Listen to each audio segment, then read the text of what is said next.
Alright, hello everyone. Let's go ahead and start to solve this related rates problem. We have the question that a liquid is to be cleared of sediment by pouring it through an inverted cone-shaped filter. The height of the cone is 20 inches and the diameter across the top is 16 inches. So before I even begin, I'm going to make sure I draw a picture of this.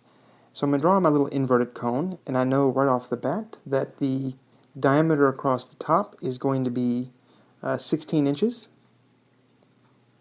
And I also know that the height of the cone is 20 inches. So before I do anything, I want to make sure that I have a clear understanding of what the actual picture is.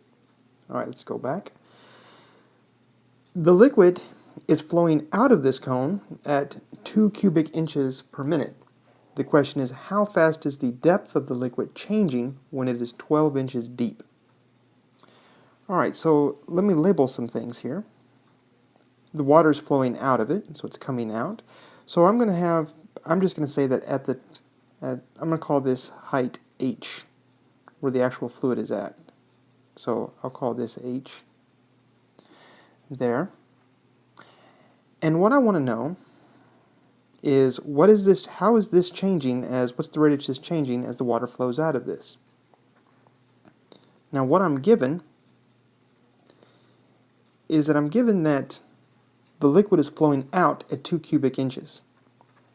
So the volume, the change of the volume, dt, is equal to -2 inches cubed, because it's volume, cubic inches, per minute. Now you may ask, how do I know it's negative? Well, it's negative because if you go back to the original problem, you see that it's flowing out. So make sure that you read the words carefully. The liquid is flowing out at this particular, so the orientation I'm giving it is if it flows into the cone, it's positive. If it flows out, it's negative. The question is asking, what do I want? I want to know what is the rate of change of the height. What is the rate of change of the height when it's 12 inches deep, when H is 12? So if I write that out, I want to find dH dt. I want to know what that is when H is 12 inches. When H is equal to 12 inches. Now I somehow have to relate all these variables together. I have to relate volume with height. Now unfortunately, if I actually write out the equation of a cone, for the volume of a cone, so note that the volume of a cone is going to be equal to 1/3 pi r squared times h. That's the volume. Now you'll know that unfortunately, if you look at this, I have volume and I have h, but I also have this pesky other variable in here. This is the radius. I have too many variables. I have too many variables here. So I want to somehow remove all these variables. Now what I'm going to do is I'm going to relate this radius with h by using a process called similar triangles. So let's actually do this. I'm going to minimize this so I can have some more playroom over here. I'm going to pull the cone out, and I'm actually going to reveal a triangle that was actually inside the cone the whole time. So the radius corresponds to, let me write this out, this radius corresponds to the radius of the fluid that we have in there. So over here, if I draw the triangle out, that's going to be my radius. This is still going to be my height h. The top of this triangle is going to be half of 16 because this is the diameter, which means the radius of the whole cone is going to be 8. So I'll write that out. That's going to be 8. And the height of this triangle is going to be 20. That did not change. Okay, what this tells us is that I have this relationship. So I'm going to use, again, this is something called use similar triangles. So this is something you've probably seen before, maybe in your trig class or pre-calc class. But basically it just states that triangles that can be related to one another. Now the way I'm going to relate these two triangles is I want to remove, again, if I go back to this, what's the problem? The problem is this r. So I want to write r in something. So that's actually the issue, is right here, is this r right here. That's the problem, is that radius.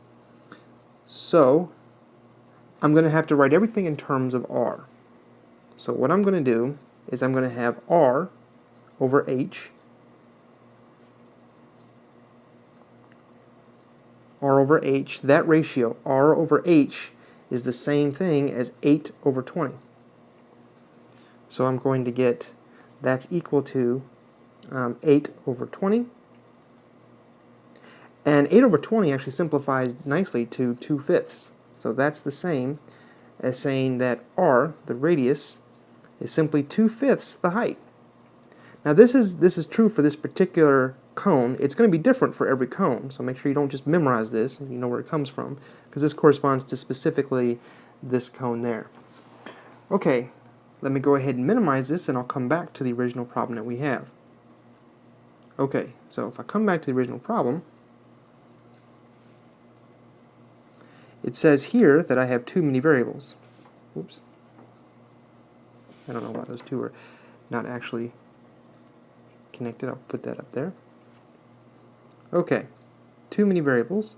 So let's go ahead and remove those too many variables by just making the substitution.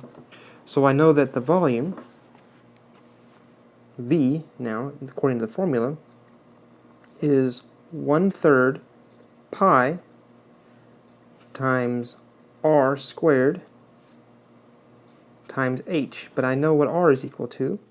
R, remember, is equal to this little guy up here. So once I make that substitution, I see that the volume is going to be 1/3 pi times 2/5 h squared. Okay, so I'm going to sort of minimize everything so I'll have a little bit more room to play in. So let me just move this up here. Oh, this little guy needs to go up there. Hopefully your words aren't moving around like mine are off the page. So I end up having, once I simplify this, I'm going to have that the volume is going to be equal to, let's see here, let's multiply this out. 2 squared is 4. So I'm going to have 4 pi h cubed divided by 5 squared is 25 times 3 is 75. So that should work out nicely to 4 over 75 times pi times h cubed. Now this is the relationship that we got from everything, right? Now the next step for this is just the setup. So notice everything I've done in the word problem, I haven't done any calculus yet. This is just literally setting it up. This is just the setup, because the calculus is actually easy. It's the setup that you need to take some time with. Now I'm going to take the derivative of both sides with respect to t. So now I'm going to use implicit diff both sides with respect to time. With respect to time. For this formula there. So once I take the derivative with respect to time, I'm going to get dv dt, that's the derivative of the left-hand side, is equal to 4 over 75 times pi times 3 quantity squared h. Now remember, this is implicit diff, so I had to take the derivative of the inside, and the derivative of the inside is going to be dh dt.